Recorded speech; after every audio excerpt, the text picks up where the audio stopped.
All right, so here now we have the Apache Museum, which is the second building here.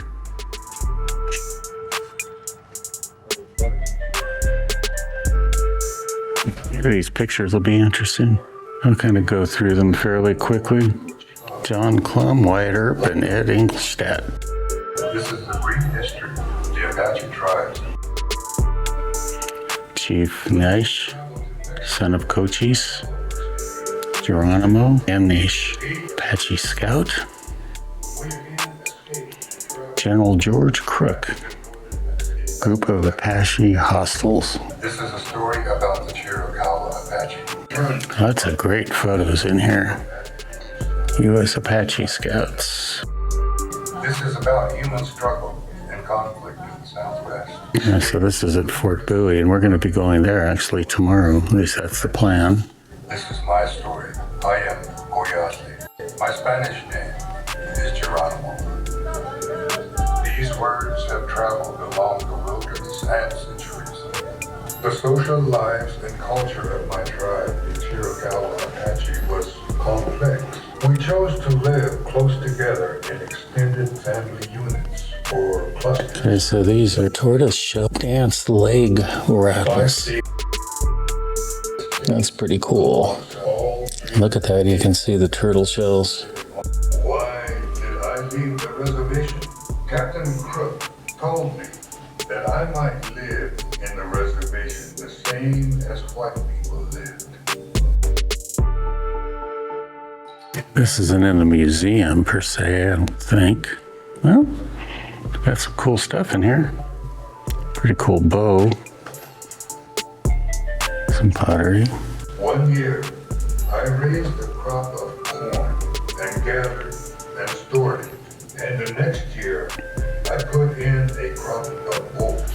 And when the crop was almost ready to harvest, you told your soldiers to put me in prison. And if I resisted, to kill me. It seems not too bad. I thought the Apache part, it said it was Apache, was a little light, but then now in the big conference room, it seems like they've got more. So we'll continue looking. If I had been let alone, I would now have been in good circumstances. But instead of that, you and the Mexican are hunting me with soldiers. Very round stones are kind of cool. Makes you wonder if they were for a game or just what. They do have a lot of stuff on the wall. Looks like a whole history, maybe, of this area. Oh, this is cool. Taxidermy. Okay. That bear here. And the elk. These guys are so big. Would not want to hit one in a car. The mountain lion.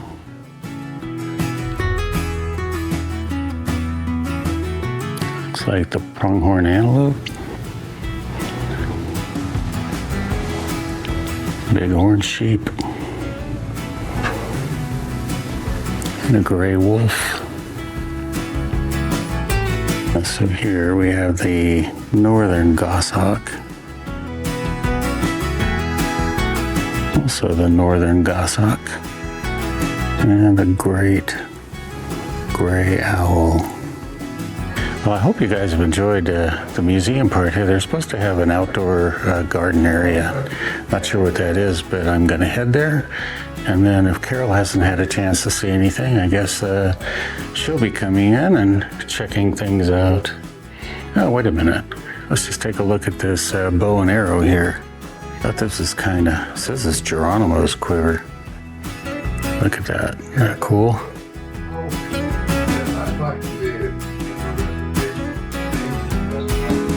There's this Geronimo's bow up there. All right, so we are here in the garden area of this Chiricahua Desert Museum. Carol said there's supposed to be some different animals in enclosures. So we'll go around and take a look here. So yeah, this is kind of like a mar. And Carol was saying that you were supposed to be able to see... Oh, I do see a turtle out there. He's probably going to jump in the water before I get to him. He's in the center right now, on the log. Yeah, there he went. That's what turtles do. Maybe now I figured it out. The animals are over this. This has got chuckwallas in here. Right now I'm not seeing anything. You may remember we saw a chuckwalla in the Mojave Preserve last year. Now the one we saw was kind of a reddish color. All right, so I'm gonna call this the big as your face or bigger than your face cactus. Look at all the fruit on these cactus. Doesn't look like your typical prickly pear, but possibly. Desert prickly pear cactus, so it is prickly pear. Just a little different color than what I'm used to. This is a really interesting cactus. Let's see if we get a name for it up here. Desert bird of paradise, I assume. I mean, it's the only sign I see here. Kind of an interesting cactus as well. Bizarre leaves, just how they're growing one out of another there. And purple. Oh, and here you can see 3 of them. Back there you got rabbit ears. It is the Santa Rita prickly pear cactus. New one to me. Okay, so here's some more of these steps over the wall. Boison's tortoise. Whatever's in here, maybe they don't want birds to get in, or they've got birds. There are birds inside. But other than that, I'm not seeing anything. I have not figured out what these cactus are yet and haven't seen a sign for it. But this pin is supposed to be the Gila monster pin. However, they're very difficult to see under the best circumstances, and I wouldn't call this the best circumstances. Yeah, I thought this guy was pretty cool. Looks like an artichoke. Now we have another very interesting looking cactus here. Very interesting shaped leaves. Well, I think that's going to about do it here for the Chiricahua Desert Museum. The desert out here, or the garden out here, mostly just cactus that you can see. Didn't see any other animals other than that turtle. Reptiles are pretty cool, and I think if you spent time with the history of the area that was around the room, that could be kind of cool if you like that sort of thing. So, Hi. So did you enjoy it, Carol? I did. What a great spot. Yeah. Can't believe we've driven by here as many times as we have and Yeah. never stopped. It's a great museum. I always thought it'd be really hokey and stuff, but it was really nice. So Really well done. we're stopping, shop. and if I didn't say so, it was $7 for seniors plus tax, and I don't know if she said what it was. $10, I think. $10. Okay. All right. And So 55. under 55. All right. Yeah, 55 and over. $7. A little break. All right. Well, we are just leaving the Chiricahua Desert Museum in Portal area.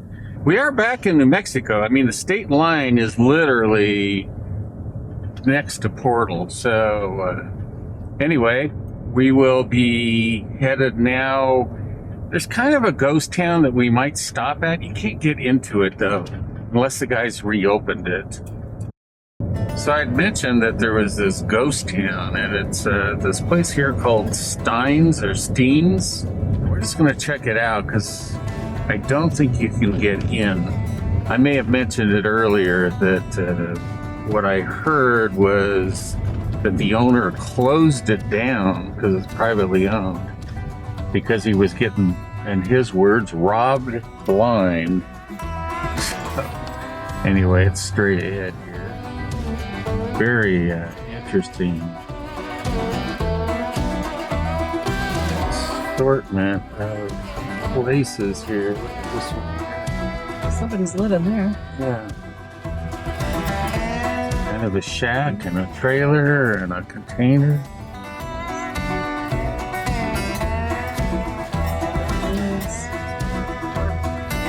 Might see it a little better on the way out. So yeah, you can see the sign there that Used to be for Steens Ghost Town. Looks like it had some pretty cool buildings in there. All closed off. Train tracks go right by here. So Are there actual tracks here?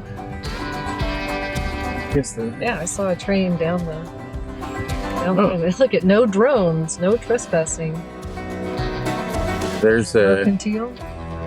stagecoach. Well, actually, they can't prevent you from droning.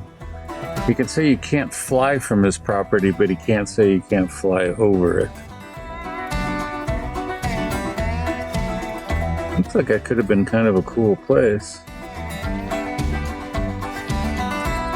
Yeah, it's too bad. Well, that is Steens Ghost Town. Alright, so we're on our way out now. Yeah, this place is real interesting. Straight ahead, you can see that it's got a trailer with a shed over it, and then there's a shack right next to it. Man right here working in his garden. Yeah, and there's the guy in his garden. Probably the owner of this place. Alright, well, we're going to get back on the freeway and head to, I think, a boondock spot. We may go to Indian Breakfast. We're not sure yet. Well, we have landed at our camping spot. Nice set of horns on that girl. This is actually not where we had planned on being, but we went there and it was absolutely gorgeous.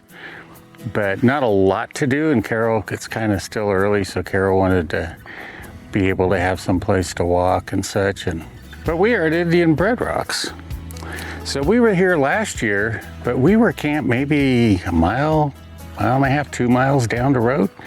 So we've come way up to almost where it would start to be a 4-wheel drive road. I mean, very moderate, but kind of here all by ourselves. And let me show you here.